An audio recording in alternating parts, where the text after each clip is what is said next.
welcome to Katie that's watching, and somebody else I see is watching, I'm not sure who, and of course to my mother who watches every week, and Shena Batsheva. Aryeh is not here this week, he's physically, so no other physical people with me in the room today, but I'm sure Eliyahu Hanavi is here. And maybe even Rabbi Nachman is joining us, who knows who's joining now. Just a public announcement. We were supposed to have a bris this morning, but unfortunately the baby has jaundice, so the bris was delayed, and Bezat Hashem by next week, he'll have had his bris. So there's Yael. So we don't have a name for the baby yet. It's keeping us in suspense. And real suspense, because after you plan the whole week around this bris and then it doesn't happen, or it didn't happen yet, I should say. Then a little stressful, but B'ezrat Hashem, everything in its time. So, the Sha'at Tovah, we're starting a new lesson this week, which will probably carry us, well, for sure through Hanukkah, and this was a lesson that was given on Hanukkah. Torah zu ne'emeret b'Shabbat shniya shel Chanukah, Parashat Miketz, וזאת Chanukah, בבית טבת תף קוף סמך zayin, and I think that's 1806. So this is Torah Lamed, and it's quite a long Torah. Let's see, Lamed. Yeah, this is Lamed, and it's probably going to take us a few months to get through it, which is good because, we already did all the short lessons.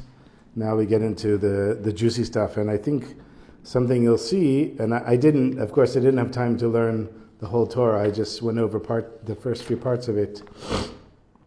I think what you'll see is that because we've gone over so many lessons over the years, that it's easier to understand some of the complicated stuff that Rabbi Nachman talks about. So Lamed, Torah 30, we're starting off at the beginning, and he starts off with a quote from the Gemara. It's in Aramaic, but I'm going to read the Hebrew.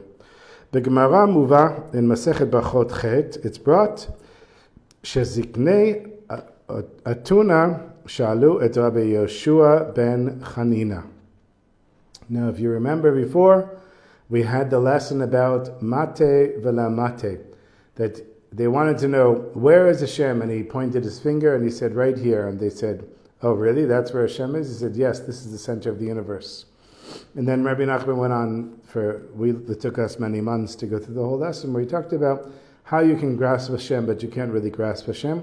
So this lesson is related to that as well. So the elders of Athens said to Rabbi Yoshua ben Chanina, Shalom to Feikecha, Shalom Aleichem. Augat sakinim bema kotzetzim ota. This is a very strange thing. It's like when I was first learning Hebrew, when I was at Rutgers, the teacher would say, there was a fish that climbed up the tree in order to make sure that we understood the Hebrew. This is a garden of knives. How do you harvest a garden of knives? Veheshiv lehem Rabbi Yeshua ben Chanina. So that was the elders of Athens asked Rabbi Yeshua ben Chanina, and he answered them, Bekeren shel chamo, with a donkey's horn. Shalu oto, and they asked him, V'ki yesh keren lechamo, and do donkeys have horns? Yeshiv lehem, he answered them, V'ki kayemet augat sakinim. Indeed, and there's also a garden of knives. Lachar mikan eviu lefanav ziknei atuna shte bitzim. Afterwards, the elders of Athens brought to Rabbi Yeshua ben Chanina 2 eggs. Shalu oto, they asked him, Eze beitza nolda mezug tarnegolot levanim. Which egg of these 2 eggs was born or hatched by a white chicken? Ve'eze beitza nolda mezug tarnegolot shchorim. In which one was hatched by a black chicken? והביא להם Rabbi Yeshua ben Chanina שתי גבינות. And Rabbi Yeshua ben Chanina brought to the elders of Athens 2 types of cheese. אמר להם, he said to them, איזו גבינה היא מעז לבנה? Which one, so it was goat's cheese, which one is from a white goat, and which one is from a black goat? ובסוף תורה זו יתבהרו הסודות הרומזים בסיפור זה. So we start off with this very strange story. There's a garden of knives, and how do you harvest the garden of knives? You do it with the horn of a donkey. There's no horn of a donkey, but Rabbi Yeshua says, yes, there is. And then they bring him 2 eggs and say, which one is from a black and which one is from a white chicken? And he brings them goat's cheese, and he says, which one is from a white goat and which one is from a black goat? And apparently in this, there are great secrets that are hidden. And we're going to learn them. And by the time we finish this Torah, Be'ezrat Hashem, we're going to understand what are the secrets hidden in this wacky story. Kasher Rabbeinu Zal, Ksher Amar Rabbeinu Zal Torah Zo, Upatach, when Rabbeinu started this lesson, he opened with Arugot Sakinim Bema Kotesim Ota V'chulei. So he just gave, I guess, the beginning verse. He said, what do we harvest a garden of knives with? And so on. יבאר שאי אפשר להשיג השגות אלוקות ללא הקדמות. He's going to explain that it's impossible to grasp godliness without having something that came before it. דהיינו שכל נמוך, that is a lower level of intellect. שהוא מלשן שעל ידו יהיה לנו כלים ותפיסה בשכל עליון. That through having this lower level of intellect, we will be able to then bring it up and have the tools and the grasp to grasp something on a higher level. Hasagot elokut, grasping godliness, lischut, sheyeda et HaKadosh Baruch Hu lefi kocho, lezakot, I think it means lezakot, that everyone should merit to know Hashem, each person according to their abilities, v'zo ha'tachlit, and this is the ultimate purpose of the creation, shekol adam mechuyav ba, that every person is obligated in it. The only way we can grasp Hashem is through very many contractions. I'll just show you, by the way, my kippah. Shuvi made this kippah. Very nice kippah. You probably can't see it. I put my head up, so I figured I'd let you see it. Okay? Only way we can grasp Hashem is through contractions, right? Because if Hashem is, my kids used to watch, we let them watch YouTube kids videos only on Friday. And there was a period where the kids were younger and they were watching tutit, which is strawberry shortcake. And for some reason in Hebrew, they decided tutit akol hi yechola. Tutit, the strawberry shortcake character, she can do anything. Whatever she wants to do, she can do. So it always makes me laugh because Hashem, akol hu yechol, Hashem can do everything, can do anything. And so if you have the source of power, energy, whatever Hashem is that we obviously can't describe him in our physical body, how are we supposed to grasp this when we're in this finite, contracted world? The only way is to bring it down and down and down and down, contract it even more and more and more and more and more. And that's basically what we're doing when we're learning a Torah like this. We're trying to grasp Hashem in some way, but we're bringing it down to human concepts and we're bringing it down to words and letters. So he says that's the only way you can grasp Hashem. Shemetzamtzamim et godan ha'or v'asaga al yedei mesachim u'mema'atim kivyachol et ha'or. The only way that we can grasp this great light of Hashem is if we bring this great light down. And we grasp v'asaga al yedei mesachim. This light, we can't grasp it because we're blocked. There are barriers blocking us. But in a sense, we have to make Hashem's light smaller so that we can grasp it. Me'ila le'alul, me'siba le'mesovev, from the source of everything to the created from the source of everything, meaning us. Hainu, that is to say, Shekadosh Baruch Hu usibat kol hanivraim. Hashem is the source of all creation. Le'mesovev, to the one who is created, shehem hanivreim hanimuchim, the low-level creations, which is us. V'hakavana, he and the intention is shakadosh baruch hu ha'ila v'asiba. Hashem is the cause and the source of everything. Mitzamtzem et atzmo b'tzimtzumim rabim. Hashem contracts himself again and again and again.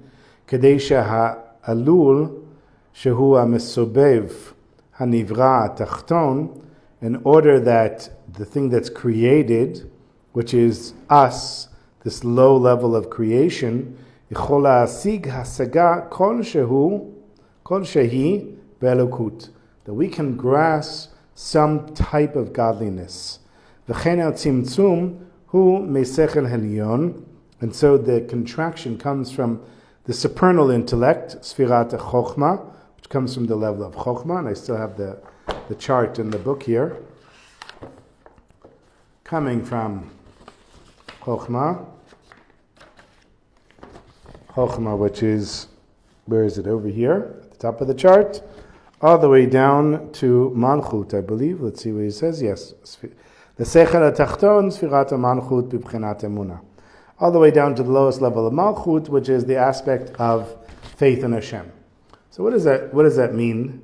That means that a person, probably the closest thing in a human is tzaddikim, that can have this level of chokhmah. It's coming from keter to chokhmah. That there's some intellectual grasping of Hashem. It's so high up in the revelation of Hashem's light that the only way that we can grasp it is on this level down here, Malchut, which is Emunah, meaning that we have to simply have Emunah.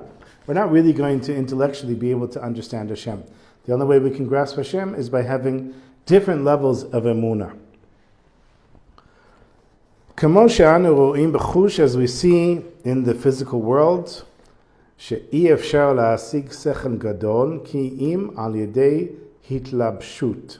we can't grasp something that's very on a high intellectual level unless it's enclosed in something. That it's enclosed in a lower level intellect. Sfirat HaMalchut, Emunah, that's connected to the lowest level of Malchut, which is Emunah, which is faith in Hashem. V'chein romez inyan ze al yedei al tzimtzumei ha'olamot. And so this is hinted at in the coming down of the world. So this is the world of Asiyah. We have 3 worlds above this. What that means is that we have Hashem's light, this supernal light that's so high and so infinite that we can't grasp it. So it comes down in one level of tzimtzum, that's atzilut. It comes down the next level, and the next level, and the next level. I don't remember the order. Atzilut is the highest, Bria and Asiya is the lowest one. I don't remember the order. But what it means is that if I always look at the light bulb up here. I've done this before. You can see the light bulb up there. Okay, so imagine that's Hashem's light. And that light is in a sense coming down level to level to level. So we know that the light is brightest right next to the light bulb. So that's the highest of the 4 worlds. We could say that this is the third level, the third highest, and this is the second highest, and this is the world that we're in here. So in order for that light to come down in this world, for us to even grasp the light, it has to be contracted again and again and again and again. And that's what he's saying here. And the same thing, everybody knows the analogy of a great professor. So my father-in-law is a mathematician. He's still working at the Technion, even though he's close to 80, I'm guessing, 78, 79. And he writes these very complex, I don't even know what he's writing, mathematical computations. And I said to him, okay, explain them to me. And he couldn't explain them to me. But eventually, after asking him over the years, he gave me an analogy. He said he worked for NASA for many years. And when they have to calculate a mission to Mars, for example, or a mission to the moon, so they have all their calculations, they have everything set, and they put it into the computer, and now it's going to take the computer 3 days to put out the output because it's so complicated. Nowadays, I believe it would be much faster. But in those days. So he came up with a theoretical algorithm that if you put it on top of how the computer program calculated the program, then it would take 3 hours instead of 3 days. And so in order for him to explain that to me, he had to take all of his knowledge and contract it. And that's what we're doing when we're trying to understand Hashem. We have to find a way to grasp Hashem through contraction. Just like a teacher that wants to explain a great concept or a great intellect to a student. When the teacher wants to explain something very deep,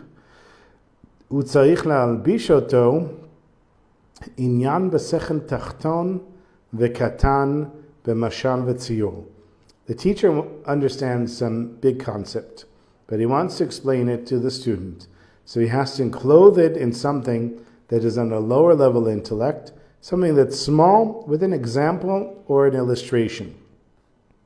So the student can understand it. So I do this all the time with my kids. And it's very funny. I have a 14-year-old, Eliana. She told me she keeps getting hundreds in school because the teacher asks questions about what's going on in the world.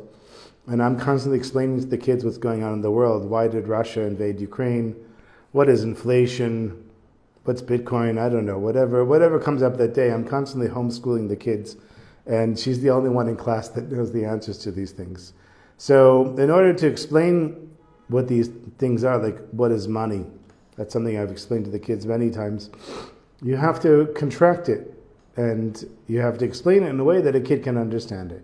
Of course, for the teacher, that's the biggest challenge, because somebody who's very intelligent, but they're not a good communicator and they're not a good teacher, so they can explain it, but they'll explain it in a way that people can't understand it. But a great teacher will be able to take a complicated concept and explain it in the simplest way. And in a sense, what Rabbi Nachman is doing, what the Alter Rebbe did, and what all of these great Kabbalistic rabbis are doing, is taking this godly understanding that they have on the level of being a tzaddik and trying to bring it down to us and give it over to us in some way. Now, you know the famous story so I don't remember where it came from, but somebody said to one of the Rebbes, how can you be teaching these complicated Kabbalistic concepts? Nobody can get them. And he said, in our generation, people need what they can get from here. It's true that for the most part, people aren't going to fully grasp what's in these lessons. But he gave the analogy. He said there was a king who had a prince, had a son, and the son became ill. And the only way that he could be healed was to take, I think there's two stories, I'm mixing them up, but maybe this is the story. I think this is actually a Rabbi Nachman story, is to take the crown jewel off of the crown of the king, grind it up, and get it into the boy's mouth. And so the king says, of course, take it, and they grind it up. And they try to put it in the kid's mouth, but the kid is so sick that he can't get it in. So they just pour the whole thing on his face, and a tiny little drop gets into his mouth, and that heals him. And so Rabbi Nachman, or whoever the rabbi was, says this is the analogy of what we're doing here. We're giving all of these lofty concepts, and hopefully a little tiny bit will get through, and that will inspire a person, bring a person closer to Hashem, and that's the best that we can do. So that's what this is. Rabbi Nachman is having, if you can picture Rabbi Nachman, probably living in not a very nice place in Uman, especially in his last years. Very thin, because he was sick and he fasted a lot, dying at 37 to 38, wearing tefillin probably all day, and he apparently fasted from Shabbos to Shabbos, which I know there are people that have done it, but I don't know how you do it. He also said not to do things like that because he believes that it made him die sooner. But here he is, and he's a great tzaddik. He knows that he's also descendant of the Baal Shem Tov, and he's been growing up learning Torah and hearing Torah and studying Torah, and he has these great revelations.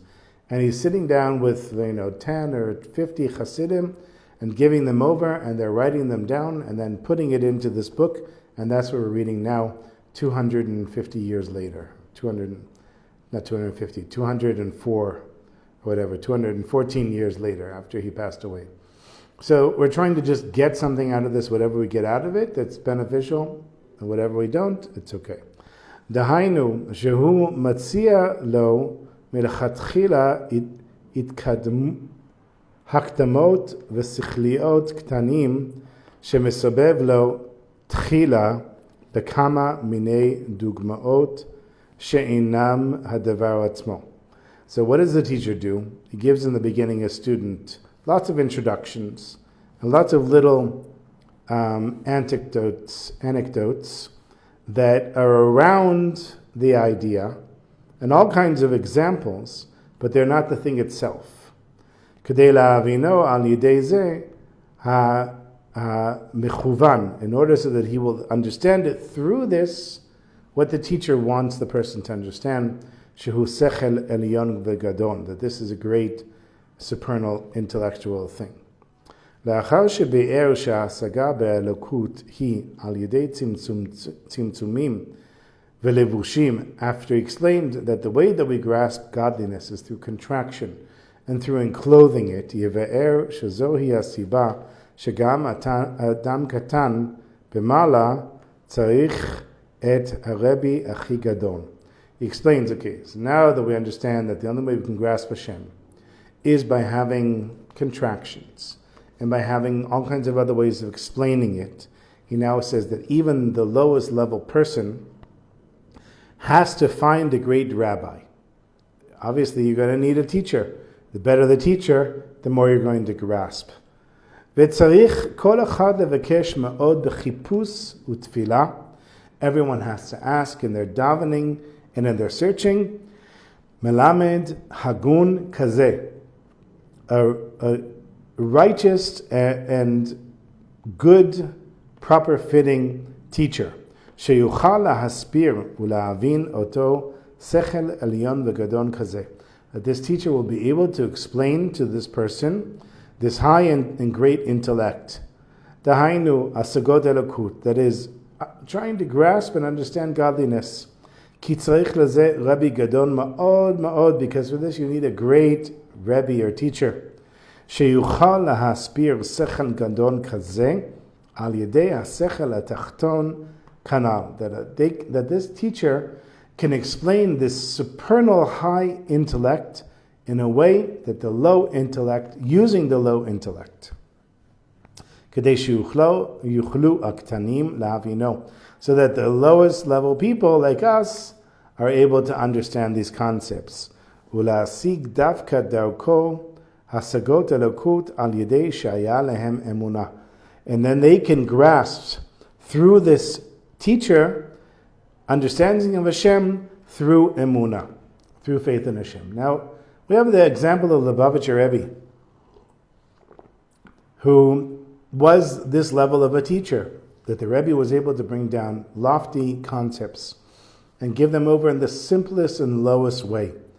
And people that had emunah, people that had faith in the Rebbe, were able through the Rebbe, through following the Rebbe's teachings and instructions, to reach a high spiritual place, a higher level of understanding of Hashem.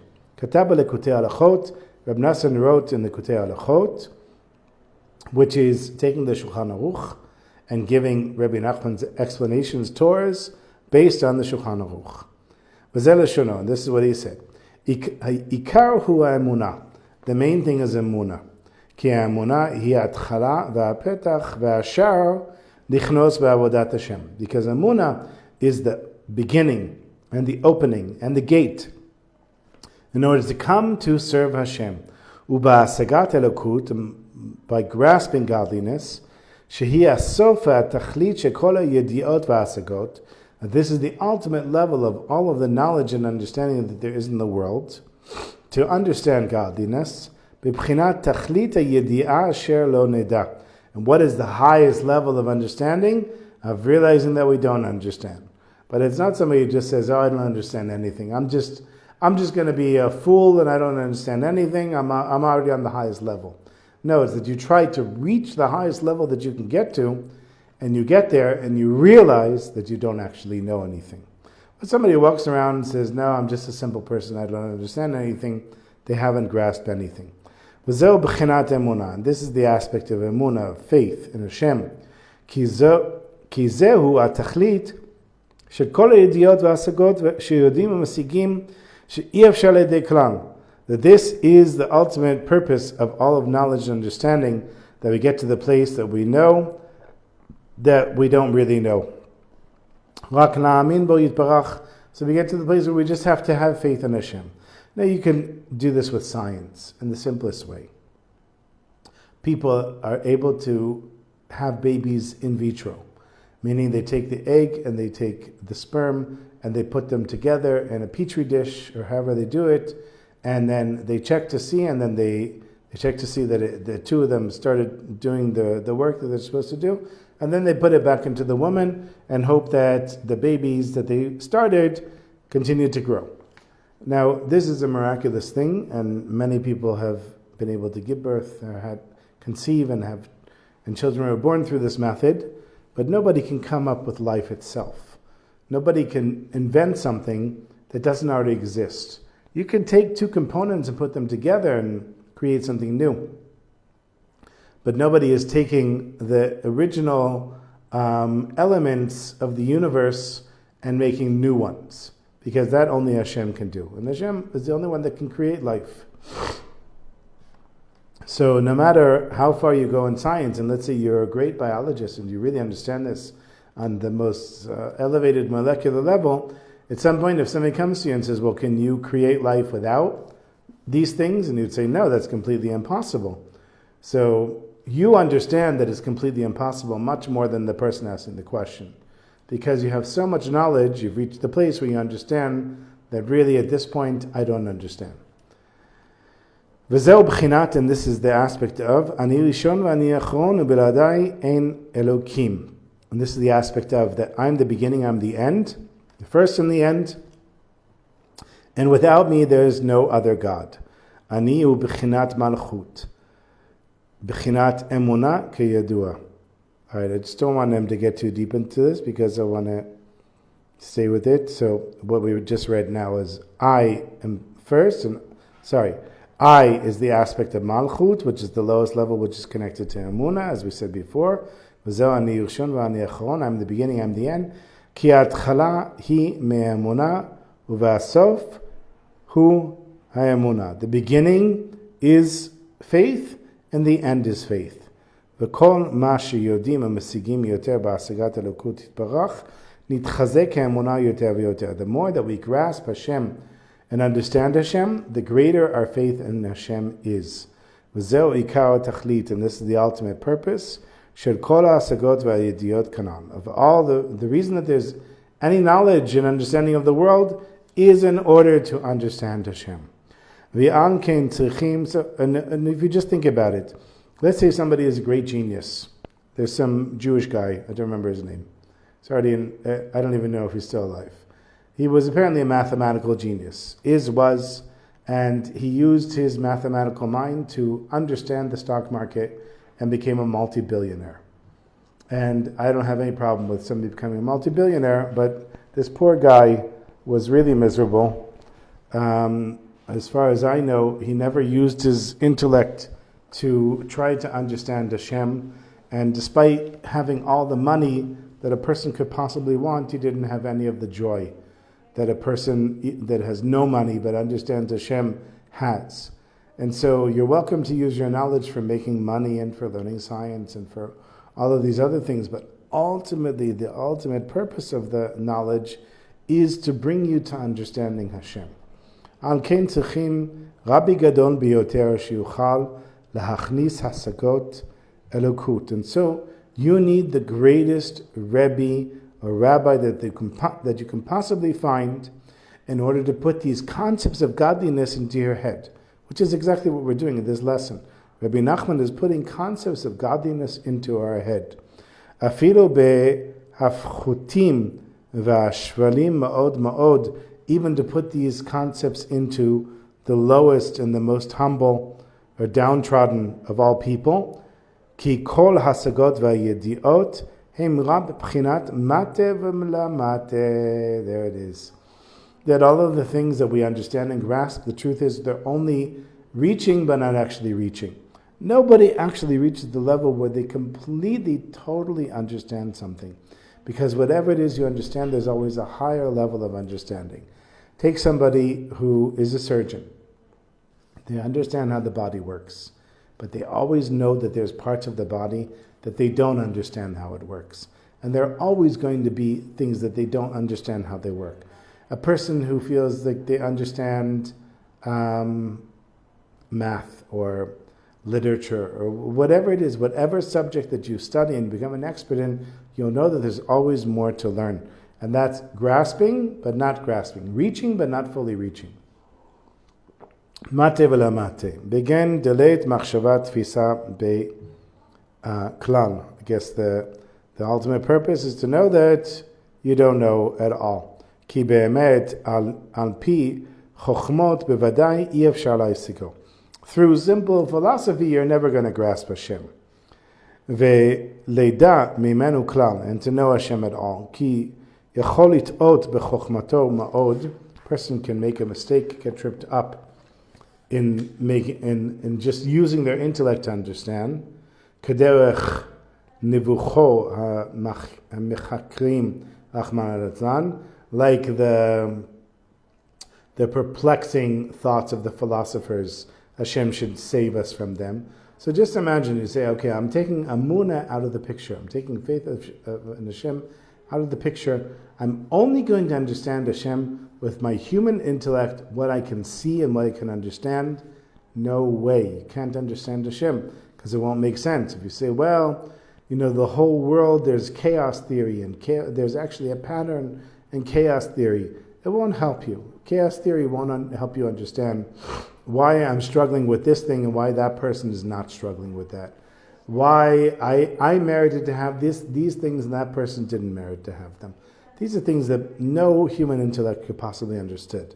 Ad sheba'u bikol sud gamo. So this type of thinking and philosophy will bring a person to total heresy. Al yedei ta'ut chokhmatam ha'nevucha. Through their perplexing thoughts, but the mistake of their perplexing thoughts. V'ankein ha'ikar ha'emunah. So the main thing is to have emunah. Avan tzrichim la'achayot et ha'emunah u'lachazka. But a person has to live with this emunah. They have to cause it to be alive, and they have to strengthen it.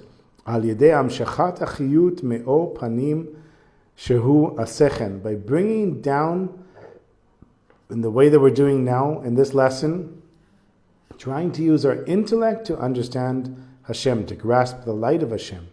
And this is done through the tzaddikim of the generation specifically, like Rabbi Nachman. Hagdolim b'mala yitera daika. The higher the tzaddikim, the better. Shem oskim lahachnis banu emunato akdusha. That their work or their occupation is to bring the holy faith in Hashem into us. V'chol Torot v'asagot shehem megalim lanu, and all of the Torahs and the holy concepts that they reveal to us. Al yedei zeh mechayin u'mechazkin emunatenu. They make us stronger and strengthen our faith in Hashem HaKadusha.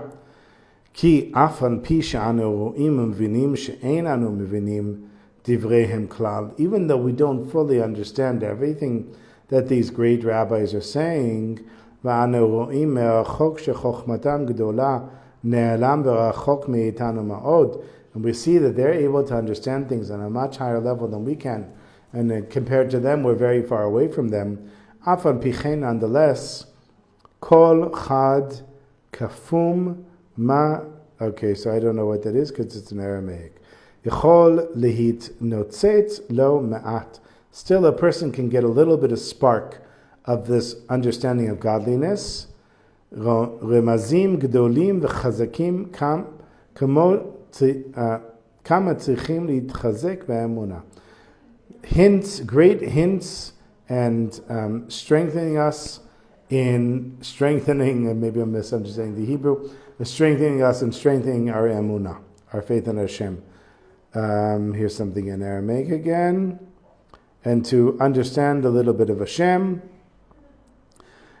Okay, והניצוצות אחד, אי אפשר להישאר כדי לסבול כל הייסורים בעולם ולשבר כל התאוות והיגיעות לתוך בעבודת Hashem. Okay, it doesn't have a period here. So he said, in order for us to taste a little bit, asher noem arevut mitikut anitzot echad, that we should taste a little bit of the infinite light of Hashem, that we should have a little taste of the godliness, because otherwise, ifshar lishaer, and otherwise we wouldn't survive.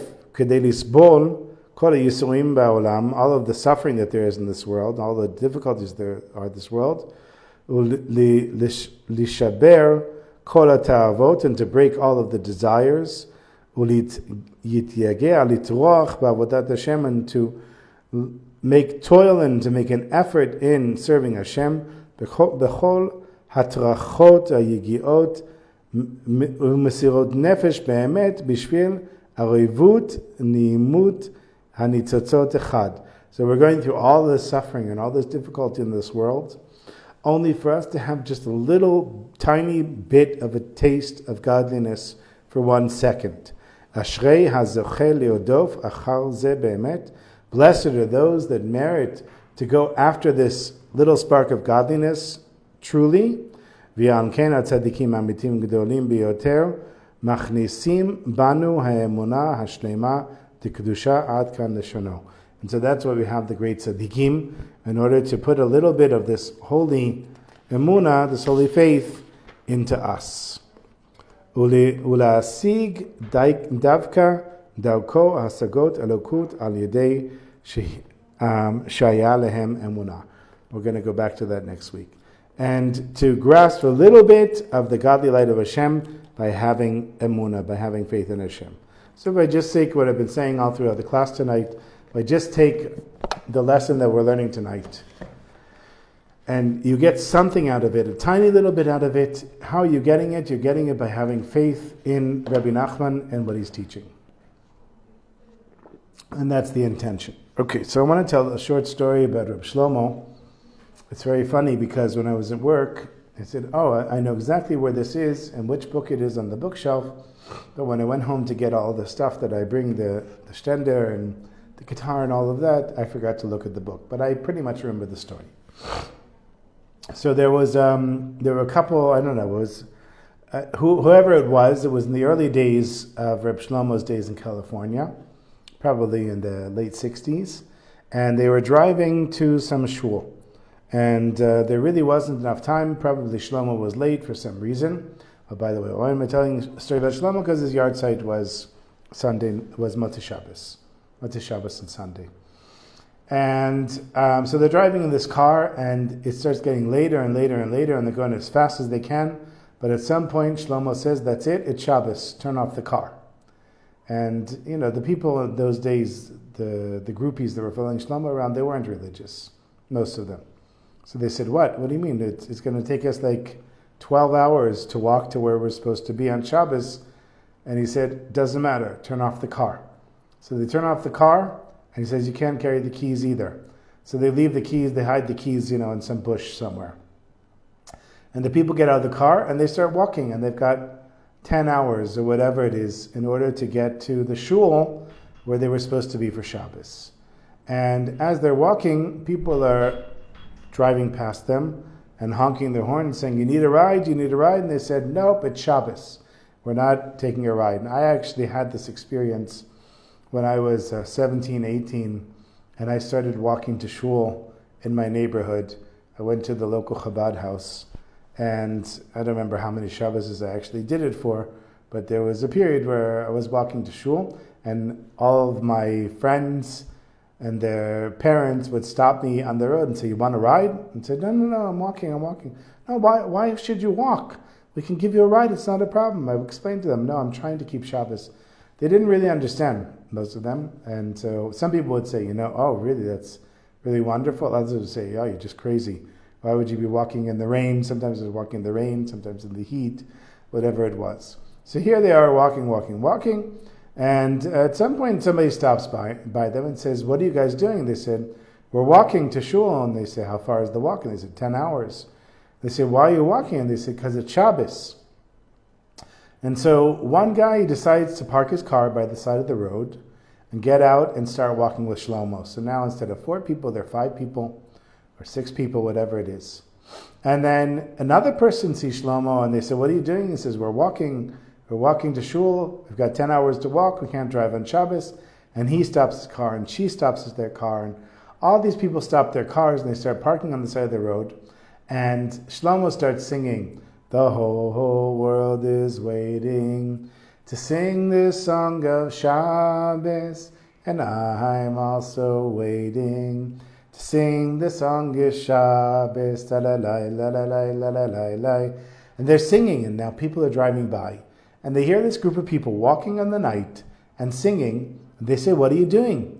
And they say, "It's Shabbos." And so in the end, I think it was something like 200 or 300 people had stopped and decided to walk with Shlomo. Now this wouldn't happen in New York, only in California. Walk with Shlomo, and at some point it started raining, and more people stopped, and they got out, and they're all singing for 10 hours. "The whole world is waiting to sing the song of Shabbos." And finally, when they get to the shul, everyone's soaked and freezing and pretty miserable. And then Shlomo says, "Now we'll start Kabbalat Shabbat."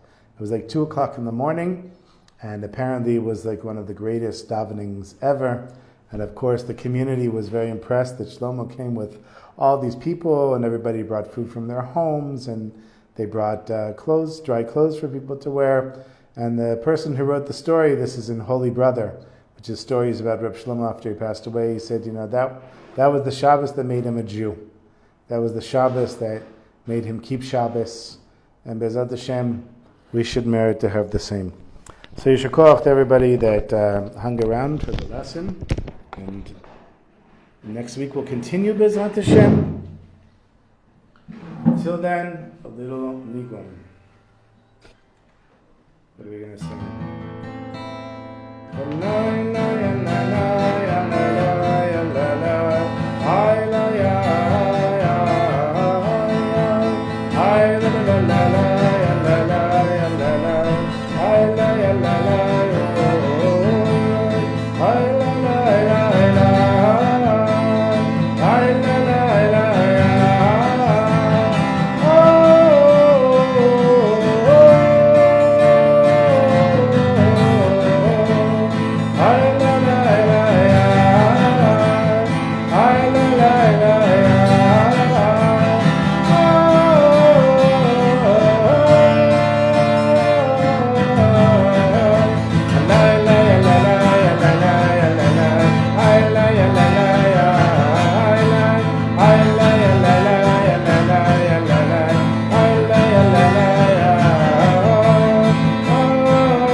Everyone.